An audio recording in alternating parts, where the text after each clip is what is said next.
But just to share his frustration, ha, meron na radio personality and news anchor, hindi Channel 7. Nandito, nung nandyan yung mga pulis, ang sabi niya kay General Aberil, Sir, yung ordinaryong tao sa bahay niya, pag may warrant of arrest, di ba dire-diretso ka sa bahay, isa-serve mo. Dito hindi nyo ma-serve. Ordinaryong bahay ba ang Senate? This is one of the biggest news channels, ha? At experience anchor to. So kung ikaw nanonood ka, kilala mo yung credibility ng stasyon at yun, hindi ka ba medyo di ba? O the same radio station naman nila, kanina pinapanood ko sa loob.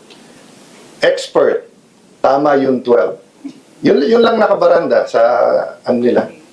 Okay. There are probably 1,000 legal experts in the country. Many disagree.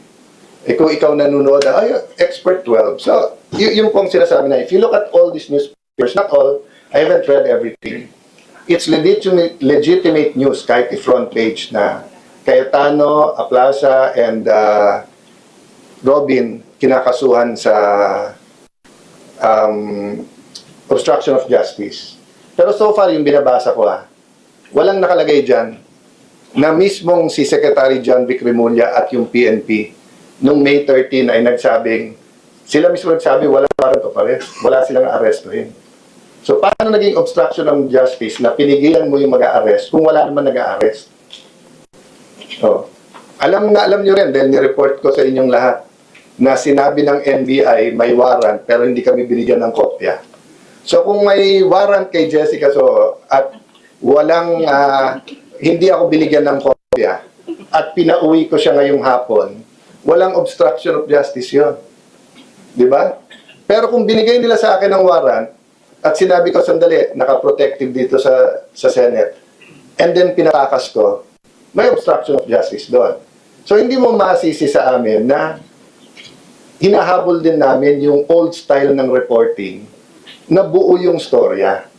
Di ba? Hindi clickbait na ito, tapos sa susunod na araw, sasagutin, etc. Having said that, it's not a perfect system.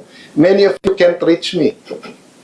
Diba? Because it's a fast-paced news and you have to get the news. So let's just bear with each other. But as Senator Marcoleta said, no, he meant it in the context that there is PR and there are things we need to balance. But he didn't mean that most or many. Sir? Yes.